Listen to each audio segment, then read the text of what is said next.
Hollywood silver screen presenting saw 3। Movie की शुरुआत वहीं से होती है जहां दूसरा पार्ट एंड हुआ था। हम देखते हैं कि अमेंडा ने एरिक को जेवियर की लाश के साथ बंद कर दिया था। एरिक ने अभी तक अपने बेटे डैनियल को नहीं देखा है। एरिक ये सोचकर परेशान हो रहा था कि उसका बेटा अभी जिंदा है या फिर नहीं। इसका पता लगाने के लिए उसे यहाँ से बाहर निकलना होगा। एरिक का पैर चेन से बंधा हुआ था। जब वो चेन से निकलने की कोशिश करता है तो उसका ध्यान पास में पड़ी एक सॉ पर जाता है। ये वही सॉ है जिससे डैनियल ने जेवियर का गला और डॉक्टर ने अपना पैर काटा था। डॉक्टर की कहानी अगर आपको याद नहीं आ रही है तो आप ऊपर आ रहे आई बटन पर सॉ 1 के अंदर डॉक्टर की कहानी को जान सकते हैं। एरिक अपनी बेटी से मिलने के लिए यहाँ से बाहर निकलना चाहता है जिसका रास्ता उसके सामने है, लेकिन वो इतना दर्दनाक है कि अपना पैर काटने की हिम्मत वो नहीं कर पाता है। इसीलिए वो कोई दूसरा रास्ता खोजने लगता है। तभी उसकी नजर एक टॉयलेट लिड पर पड़ती है। ये वही टॉयलेट लिड है जिससे एडम ने जेब का सर फाड़ा था। उसने टॉयलेट लिड को अपने पैर पर बार बार मारकर उसको क्रैश कर दिया, जिससे वो यहाँ से आजाद हो गया। अब फिल्म हमें 6 महीने बाद की दिखाई जाती है, जहाँ पुलिस की टीम जिगसॉ के किसी गेम लोकेशन पर पहुंच जाती है, जहाँ गेम उनके आने से पहले ही खत्म हो चुका था और विक्टिम के चिथड़े उड़ चुके थे। ऑफिसर रिक डिटेक्टिव एलिसन से बात कर रहा था। एलिसन अपने कलीग डिटेक्टिव एरिक को लेकर परेशान हो रही थी। अब हम जिगसॉ के केस पर काम करने वाले एक नए डिटेक्टिव को देखते हैं जिसका नाम हॉफमैन है। जिगसॉ के टेप रिकॉर्डर से पता चलता है कि विक्टिम का नाम ट्रॉय था, जो कि एक क्रिमिनल था। जिगसॉ ने उसकी पूरी बॉडी को कई सारी चेन से बांध दिया था। उसे यहाँ से बाहर निकलने के लिए 1 मिनट के अंदर सभी चेन से फ्री होना था। अगर 1 मिनट के अंदर वो ऐसा नहीं कर पाता तो उसके पास लगा टाइम बॉम्ब फट जाता, जिससे उसकी मौत हो जाती। ट्रॉय कैसे भी करके सभी चेन से फ्री हो जाता है, सिवाय एक के जो उसके मुंह पर लगी थी। वो उससे फ्री नहीं हो पाता है और वो बम ब्लास्ट हो जाता है। लेकिन अगर किसी तरह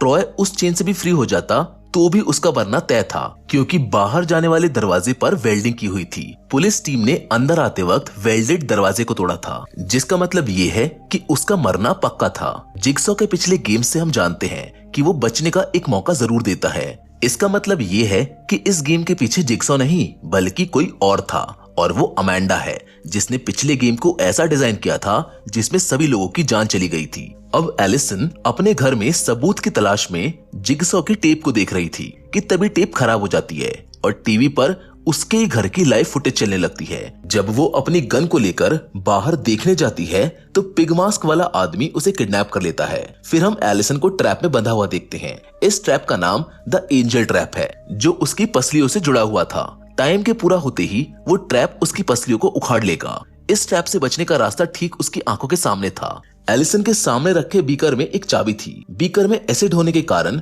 चाबी धीरे धीरे डिसॉल्व हो रही थी। टाइम स्टार्ट होने पर एलिसन ने हिम्मत करके एसिड के अंदर हाथ डाल दिया, लेकिन हाथ जलने के कारण वो चाबी नहीं निकाल पाई। एलिसन ने हिम्मत दिखाकर दोबारा एसिड के अंदर हाथ डाल दिया और इस बार वो चाबी निकालने में कामयाब हो गई, लेकिन उसका हाथ पूरी तरीके से जल चुका था। टाइम खत्म होने से पहले उसने चाबी से लॉक को खोल भी दिया, लेकिन उसकी पसलियों में लगे ट्रैप पर कोई फर्क नहीं पड़ा। एलिसन परेशान होकर सोचती है कि तभी वहाँ पर एक लड़की आती है जिसका चेहरा हमें नहीं दिखाया जाता, लेकिन हम जानते हैं कि वो अमेंडा है, जिसके बनाए गए गेम से बचने का कोई चांस नहीं है। अब हम आगे देखते हैं कि एलिसन का टाइम पूरा हो जाता है और ट्रैप उसकी पसलियों को उखाड़ देता है। हम देख सकते हैं कि जिगसॉ ने अपना गेम जारी रखने के लिए अमेंडा को चुनकर कितनी बड़ी गलती कर दी। जिसके बाद हम देखते हैं डॉक्टर लिन को, जिसकी मैरिड लाइफ अच्छी नहीं चल रही है। जब डॉक्टर लिन हॉस्पिटल में होती है तो वो परेशान नजर आती है और किसी भी चीज पर ध्यान नहीं दे पाती। डॉक्टर लिन जब हॉस्पिटल से जा रही थी तो पिग मास्क वाले आदमी ने उसे भी किडनैप कर लिया, जिसके पीछे अमेंडा का हाथ था। अमेंडा उसे किडनैप करके जिगसॉ के किसी एक ठिकाने पर ले जाती है। वहाँ बहुत सारे पिग मास्क होते हैं और दिखाया जाता है कि जिगसॉ इंसानों को गेम खिलाने से पहले उस गेम को डमी पर टेस्ट करता है। फिर अमेंडा डॉक्टर लिन को जिगसॉ के पास लेकर जाती है, जहाँ वो कैंसर से लड़ता हुआ अपनी आखिरी सांसें ले रहा था। लिन को वहाँ एक गेम खेलना था। उसका गेम है जिगसॉ को जिंदा रखना। जिगसॉ लिन को समझाता है कि ये तुम्हारा टेस्ट है जिसमें तुम्हें अपनी विल पावर से मुझे जिंदा रखना होगा। फिर अमेंडा लिन के गले पर एक कॉलर लगा देती है जो सीधे जिगसॉ के हार्ट से जुड़ा होता है। इस कॉलर में ऐसा मैकेनिज्म होता है कि जिगसॉ की हार्ट बीट रुकने पर कॉलर में लगी बुलेट फायर हो जाएगी, और अगर डॉक्टर लिन जिगसॉ से दूर जाने की कोशिश करती है तो भी बुलेट फायर हो जाएगी। इसका मतलब जब तक जिगसॉ सांस लेता रहेगा तब तक लिन जिंदा रहेगी। लेकिन एक और चीज है कि जिगसॉ अपने विक्टिम्स को बचने के लिए एक मौका जरूर देता है। जिगसॉ एक आदमी के साथ गेम खेल रहा है। जब तक वो आदमी सभी पहेलियों को पार करता हुआ गेम को जीत नहीं लेता, तब तक लिन को जिगसॉ को जिंदा रखना होगा। इसके अलावा उसके पास और कोई रास्ता ही नहीं है। जिगसॉ का दूसरा विक्टिम एक बॉक्स के अंदर बंद होता है जिसका नाम जेफ है। उसे बॉक्स के अंदर एक टेप रिकॉर्डर मिलता है जिससे जिगसॉ उसको गेम के रूल्स बताता है। वो बताता है कि इस गेम में उसे अलग अलग लेवल को पार करना होगा और हर लेवल में उसे बहुत ज्यादा दर्द होगा। सभी लेवल को पार करने के बाद जेफ उस इंसान तक पहुंच जाएगा जिसकी वजह से उसके बेटे की जान गई, जो कि सबसे हार्ड लेवल होगा। अब गेम स्टार्ट करने से पहले हम जेफ के बैकग्राउंड के बारे में जान लेते हैं। 3 साल पहले जेफ का बेटा लिनन ड्रंक और ड्राइव केस में मारा गया था, लेकिन उसको इंसाफ नहीं मिला। जेफ रात दिन उस आदमी को मारने का सोचता रहता था, जिसकी वजह से उसके बेटे लिनन की जान गई। वो हर वक्त बदले की आग में जल रहा था। जेफ लिनन की मौत का बदला लेने के लिए इतना पागल हो चुका था कि उसे बाकी चीजों का कुछ पता ही नहीं था। इसी वजह से उसकी वाइफ ने उसे डिवोर्स दे दिया और उसे छोड़कर चली गई। अब जेफ अपनी बेटी कॉर्बेट के साथ रहता है। कॉर्बेट लिनन की बड़ी बहन थी। जेफ इस हद तक पागल हो चुका था कि वो अब कॉर्बेट को भी अनदेखा करने लगा था, जैसे कि वो इस दुनिया में एग्जिस्ट ही ना करती हो। पहले बच्चे के बदले के चक्कर में उसने दूसरे बच्चे पर बिल्कुल भी ध्यान नहीं दिया। अगर कॉर्बेट लिनन के किसी भी चीज के पास जाती तो जेफ उसको डांट देता।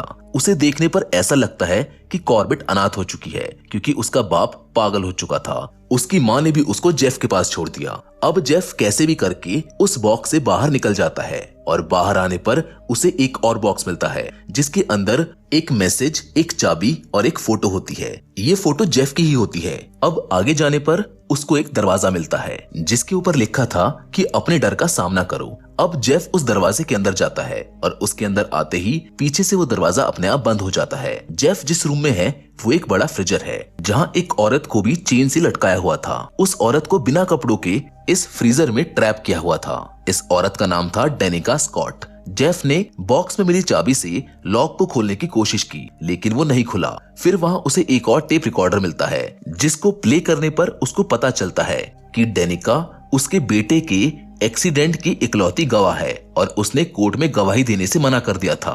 अब सब कुछ जेफ के ऊपर है। वो डेनिका को माफ करके उसकी जान बचा सकता है या फिर उसे यही बर्फ में जमकर मरने के लिए छोड़ सकता है। डेनिका के लॉक की चाबी कुछ पाइप्स के पीछे रखी हुई थी। अब डेनिका का टाइम पूरा होने पर उसके ऊपर पानी गिरने लगता है जिससे वो जमती जा रही थी, जो जेफ से जान की भीख मांगती है। लेकिन जेफ को तो बेटे की मौत ने निर्दयी बना दिया था। वो तो यही चाहता था कि उन सभी को सजा मिले जो उसके बेटे की मौत के जिम्मेदार हैं। लेकिन जेफ डेनिका को इस तरह दर्द से मरता हुआ नहीं देख पाता है और उसको बचाने का फैसला करता है, जिसके लिए वो चाबी को निकालने की कोशिश करता है, पर उसका चेहरा ठंडे पाइप से चिपक जाता है। डेनिका को बचाने के लिए उसे अपने चेहरे का मास्क खोना पड़ता है।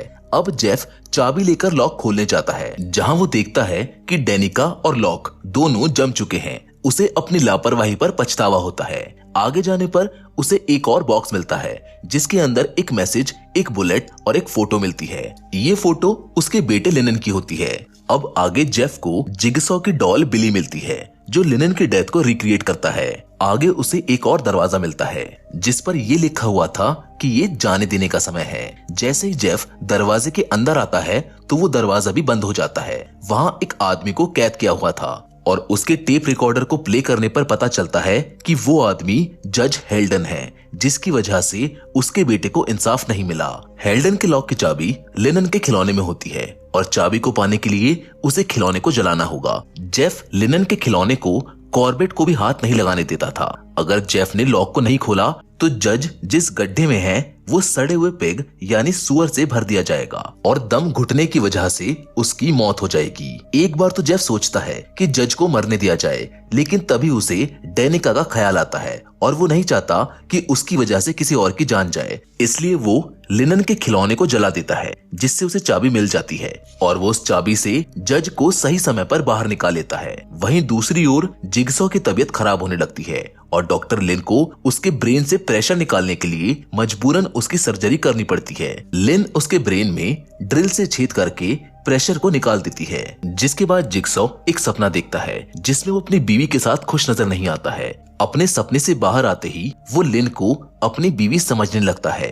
ये देख अमेंडा गुस्से में आ जाती है। फिर हमको बताया जाता है कि अमेंडा ने ही एडम को किडनैप किया था और फर्स्ट मूवी में बाथरूम का सेटअप करने में उसी ने जिगसॉ की मदद की थी। गेम खत्म होने के बाद अमेंडा ने एडम को जान से मार दिया जिससे वो भूख और प्यास से ना तड़पे। अब जेफ को एक और बॉक्स मिलता है जिसमें एक मैसेज, एक मैगजीन और कॉर्बेट की फोटो होती है। इस मैगजीन में वो गोली डालने ही वाला है जो पिछले बॉक्स में उसको मिली थी। फिर उसको एक दरवाजा दिखाई देता है जिस पर लिखा था कि यही तुम्हारा आखिरी मौका है। दरवाजे के अंदर जाने पर उसको टिमोथी यंग मिलता है जो उसके बेटे का कातिल है। उसको एक अजीब सी मशीन में ट्रैप किया हुआ है। इसी की वजह से जेफ की फैमिली बिखर गई थी। जैसे टिमोथी का टाइम पूरा होता है वो मशीन एक एक करके उसके बॉडी पार्ट्स को तोड़ने लगती है। इस ट्रैप की चाबी एक शॉटगन से जुड़ी हुई है। अगर जेफ टिमोथी को बचाने के लिए चाबी निकालता है तो उसे गोली खानी पड़ेगी। फिर गेम शुरू हो जाता है और ये मशीन एक एक करके उसके बॉडी पार्ट्स को तोड़ना शुरू कर देती है। पहले तो जेफ उसे मार देना चाहता था लेकिन अब उसको मरता हुआ देख जेफ को अच्छा नहीं लग रहा था। टिमोथी से बदला लेने के लिए उसने अपने फैमिली की लाइफ खराब कर दी और अपने 3 साल बर्बाद कर दिए। अब टिमोथी मरने ही वाला था कि तभी जेफ उसको माफ कर देता है। जेफ दिमाग लगाकर चाबी को निकाल लेता है लेकिन गोली जज को लग जाती है। जब तक जेफ टिमोथी को बचाता है तब तक वो भी मर चुका था। जेफ ने तीनों को माफ कर दिया लेकिन वो किसी की भी जान नहीं बचा पाया। जेफ सारे लेवल को पार कर लेता है और लिन का टास्क भी पूरा हो जाता है। जिगसॉ उसे जाने को कहता है कि तभी गुस्से में अमेंडा लिन को मार देना चाहती थी। अमेंडा बताती है कि उसे जिगसॉ की सोच पसंद नहीं है इसलिए उसने ऐसे गेम डिजाइन किए हैं जिनसे बचकर निकलना पॉसिबल ही नहीं है।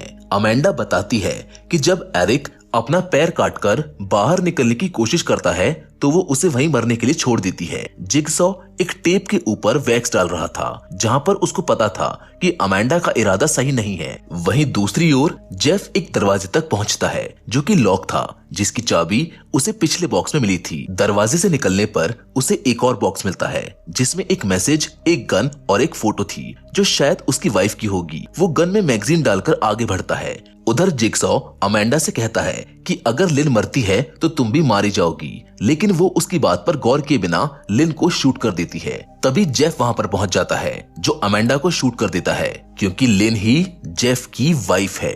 अमेंडा जब आखिरी सांसें ले रही होती है तो जिगसॉ उसको बताता है कि ये सारे टेस्ट तुम्हारे लिए बनाए थे। जिगसॉ का रूल था कि किसी भी बेकसूर को नहीं मारना है लेकिन अमेंडा ने लिन को मारकर रूल तोड़ा जिसकी सजा उसको मिल गई। जिगसॉ जेफ से कहता है कि अगर तुमको लिन को बचाना है तो तुम्हें एक और टेस्ट पास करना होगा और वो टेस्ट ये है कि या तो वो उसको माफ कर दे या फिर उसका गला काटकर उसको मार दे। जेफ एक इलेक्ट्रिक सॉ को लेकर जिगसॉ का गला काट देता है। तभी जिगसॉ एक टेप को प्ले करता है जिससे उसे पता चलता है कि वो अपने लास्ट टेस्ट में फेल हो गया है। जिगसॉ ने जेफ की बेटी को ऐसी जगह कैद कर रखा है जिसका पता सिर्फ उसको पता था और उसकी बेटी हमेशा हमेशा के लिए उस जगह पर कैद हो गई है। जेफ इस सदमे से अभी उभर भी नहीं पाया था कि हम देखते हैं कि जिगसॉ के हार्ट बीट रुकते ही लिन के गले में लगा ट्रैप ब्लास्ट हो जाता है जिसके साथ ये मूवी यहाँ पर खत्म हो जाती है। हम उम्मीद करते हैं कि सॉ फ्रेंचाइजी का तीसरा पार्ट भी आपको पसंद आया होगा।